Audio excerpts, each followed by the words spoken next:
magandang araw sa inyo. Like and share, subscribe po sa ating Palupa channel.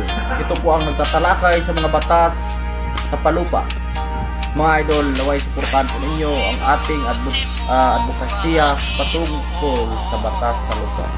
Kaya mga idol, abangan po lagi ninyo dito sa programang Palupa channel. Dito nyo lang po mapanood ang mga balitaan ito at mga pagtalakay sa mga batas palupa.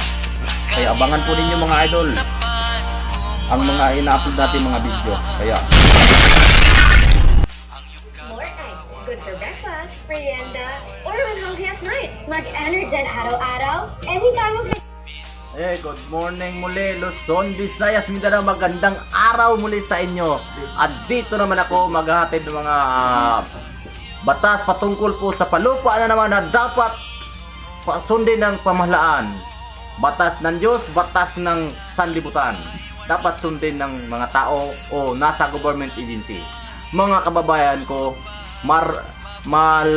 lagi na lang po tayong naluluko ng mga opisyal na nandyan nakaupo na walang ginagawa kung magpataba ng kanilang katawan o magpalaki ng kanilang tiyan at magpataba ng kanilang bulsa, mga kababayan.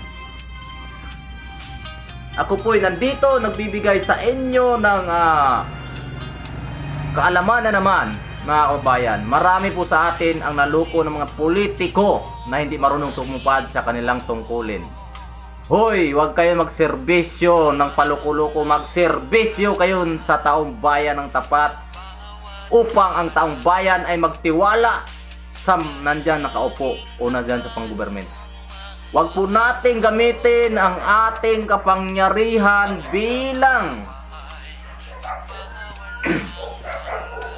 excuse me po, bilang mga abuso tayo, makapang-abuso tayo sa ating kapwa. Wala po kayong puwang sa Panginoon kung ang inyong kapangyarihan dito sa lupa nanunungkulan kayo bilang government.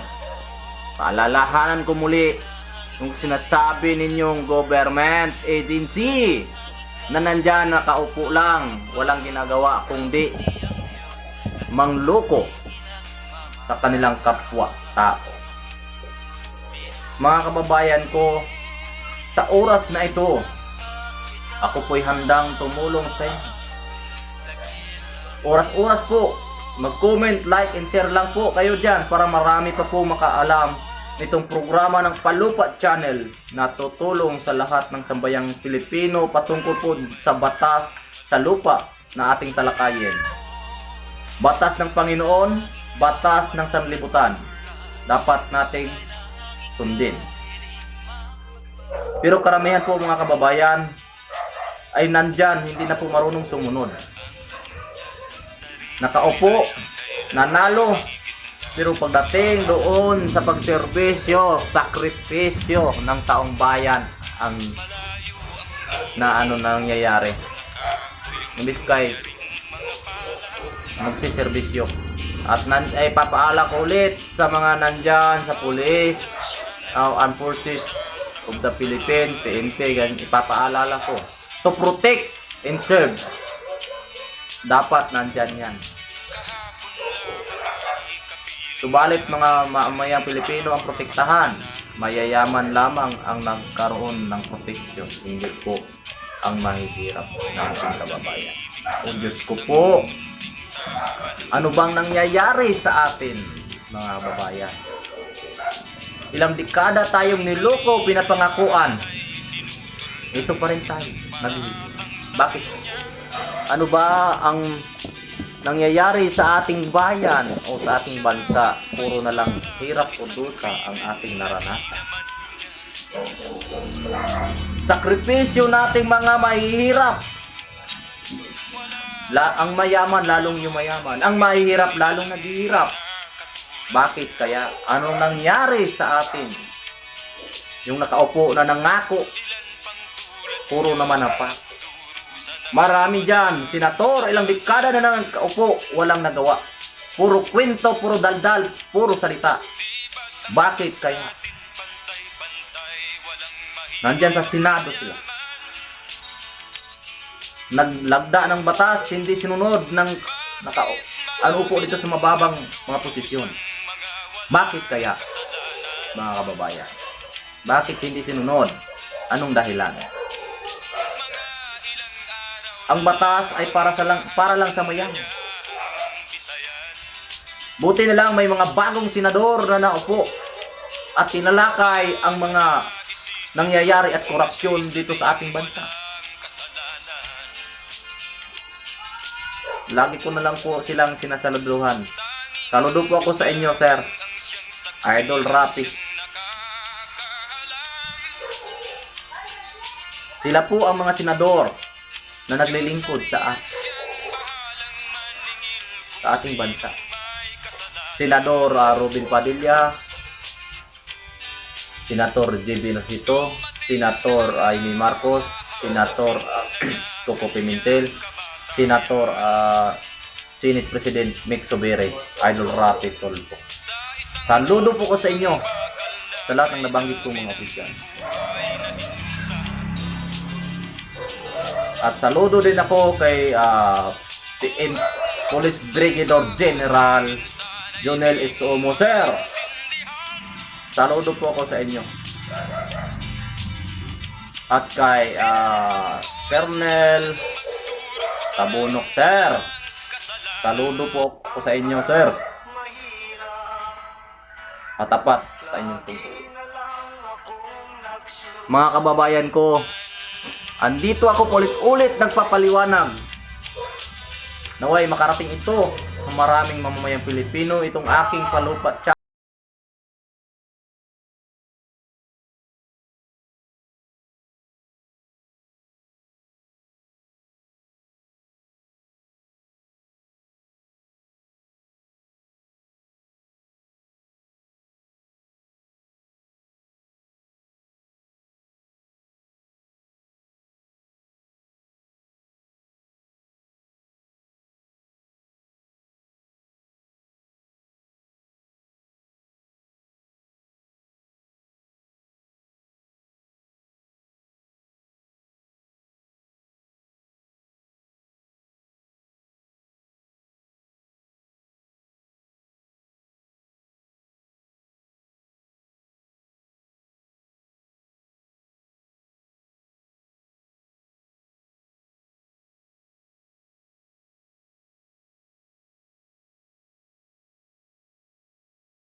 Alala ko lang sa inyong lahat, mga kababayan ko, sana maintindihan ninyo ang aking salubin. Sana maintindihan ng lahat ang aking mga sinasabi, may kaakibat na batas. Ang mga babayan ko, huwag po kayong matakot magsampa ng kaso kung sino man ang nalalaman nyo nagkamali dyan. Basta may ebidensya kayo, huwag po kayong matakot, huwag tayong matakot mga kababayan. Nandyan ang Panginoon nakagabay sa atin. Basta nasa matuwid tayo. At huwag kayong matakot sa mga pulis na mga siraulo dahil mayroon pong mga matinong. nalapitan.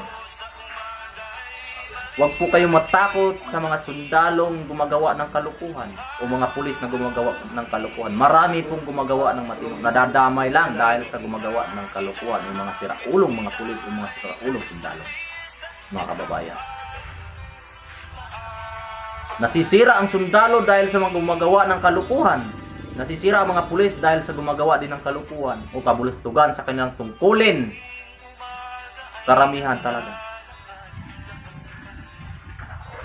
Yung mga pulis karamihan, siraulo. Nanghuhuli ng walang karapatan, walang tapat na katibayan. Mga kababayan, huwag po kayo matakot sa mga ganyang tao o ganyang mga pulis na mga siraulo. Lapit po tayo doon sa matino. Gwing Street. Nandyan po si Police Brigadier General Junel Estuomo, mga kababayan. Gwing Street po yan. Mabait, matinong pulis. Sana po maging director dito sa Republic of the Philippines. Na sana din po si Colonel Cabunok, sir. Sana maging general na po kayo. Sir Junel, sana ikaw na po ang maging Brigadier Director dito sa Pilipinas. Sir, dahil sa kabaitan, kabuti. Sir Cabunok, sir, sana maging ano na po kayo. Ihimplo kayo ng maraming sundalo. At Sir Junel, sana maging ihimplo din kayo sa maraming mga kapulisan dyan na gumagawa pa ng kalukuhan. Dapat maging ihimplo kayo, maging matuwid silang lahat. Sir,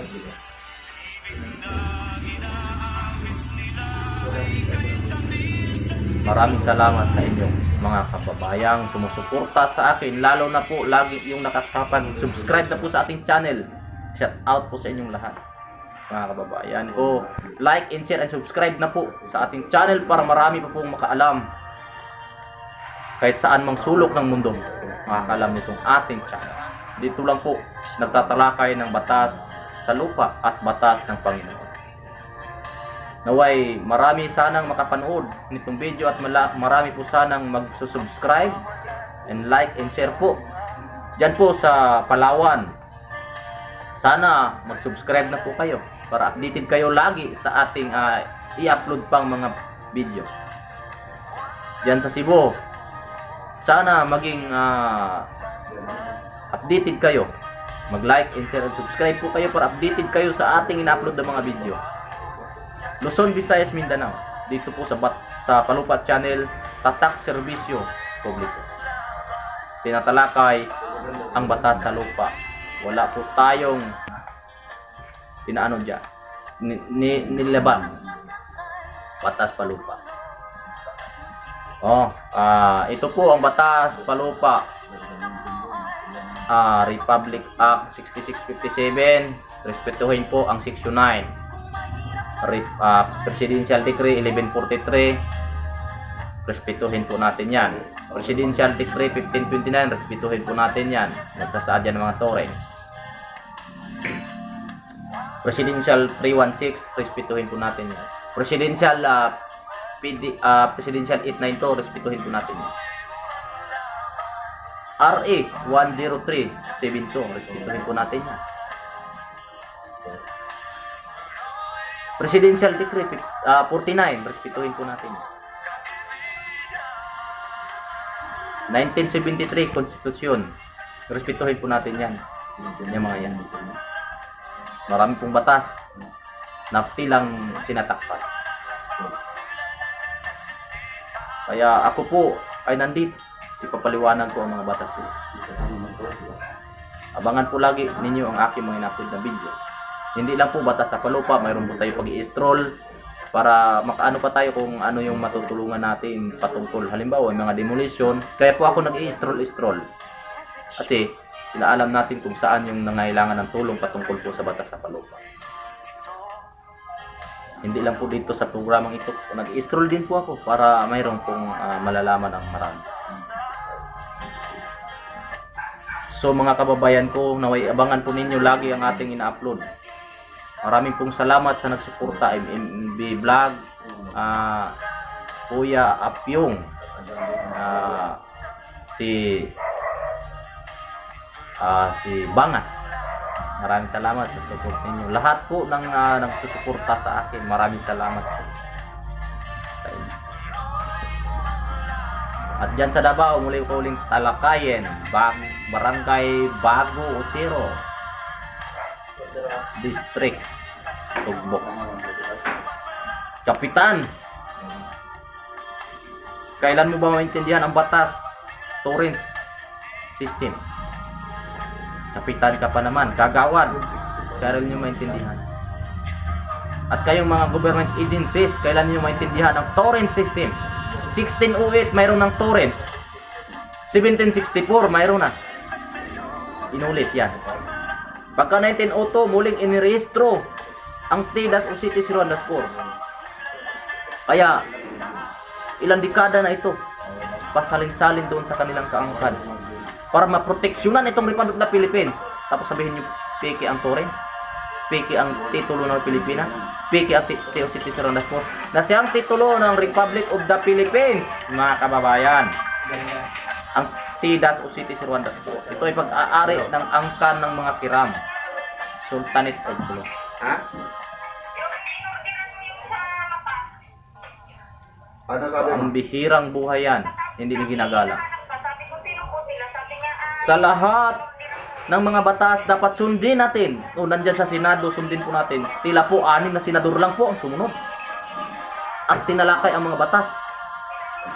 At nagprotekta sa mga mahihirap. Yung iba dyan, nagpapalaki ng kanilang tiyan. Nagpapalapad na kanyang bulsa. Wala po kong pinapangalan, bato-bato sa langit. Ang tamaan po, huwag magalit. Mga kababayan ko, saan? Luzon, Visayas, Mindanao, Senado man, wala akong pinapangalanan na gumagawa ng kalukuhan. Pero yung gumagawa ng kabutihan, pinapangalanan ko na po. Yung 6 na yan. Saludo po ko sa inyo. At sa mga pulis na gumagawa na po ng matino at nagserbisyo po ng tapat sa kanilang tungkulin o sa bayang kanilang pinaglilingkuran. Maraming salamat po sa inyo, sir. Saludo po ako sa lahat ng gumagawa ng kabutihan. At sa sundalo namang gumagawa ng mga matino, saludo po ako sa inyo. Sa lahat ng government agency na gumagawa ng katinuan o kabutihan sa kanilang bayan o kapwa, saludo po ako sa inyo. Hindi po nawawala yung saludo ko sa lahat ng gumagawa pa ng kabutihan. Saludo po ako sa inyo. Sana po lahat ng mga pulis, sundalo, maging matino na po. Huwag na po tularan yung gumagawa ng kalit. Magbago na po. Para wala pong taong bayan na lalaban sa inyo. Maraming salamat po sa inyong tulong, mga pulis na matino. Maraming salamat po sa inyong tulong na ginampanan po ninyo ang inyong tungkulin. Yan ang sinasabing to protect and serve din Pilipino. Saludo po sa inyo. Saludo ako sa gumagawa po ng kabutihan diyan sa atin. Ng kapulisan. Okay, abangan pa po ninyo ang ating ina-upload na mga video, mga kababayan. Hanggang dito na lang po muna. Siguro, abangan po ninyo ang susunod pa nating talakayan patungkol po sa batas sa palupa. Sa susunod po, batas naman sa mga inaaping mga trabahante. Yun po na naman ang ating talakayan. Kaya abangan po ninyo dito sa aking Palupa Channel, Tatak Serbisyo Publiko. Kaya hello mga idol, maraming salamat